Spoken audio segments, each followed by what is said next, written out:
তো আজকে আমরা সবাই মিলে গিয়েছিলাম মেলাতে। আমি, মা, কাকিমা, মনাই, অলি, দিদামা আর পিসি।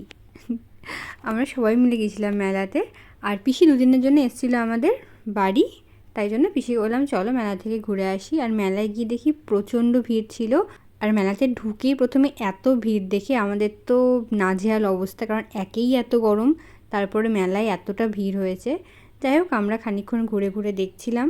আর যে দোকানের সামনে এরকম সফট টয় দেখি, সেই দোকানের সামনে আমরা দাঁড়িয়ে যাই, কারণ এখন তো আর সেভাবে কিনে দেয় না, তাই খানিকটা দেখেই শখ মিটিয়ে নিই। তো তারপরে এই সাইডটা ঘুরতে এলাম, এখানে মেলার সমস্ত রাইডগুলো ছিল। এত ভিড়ে আমরা বেশিক্ষণ থাকিনি মেলাতে, খানিকক্ষণ ঘুরে শ্যামচাঁদ দর্শন করে বাড়ি এলাম। তো চলো এবার তোমাদের দেখায় যে কী কী কিনেছি মেলা থেকে। নিয়েছিলাম এই দুটো ক্লিপের সেট, যেগুলো কিনা 3টে 20 টাকাতে দিচ্ছিল। আর নিয়েছিলাম এই বাটিটা, আর তার সাথে এই হার্টের ব্রেসলেটটা অলি আমাকে দিয়েছিল। আর এই ছোট্ট কিউট টেডিটা আমি নিজেকে দিয়েছি।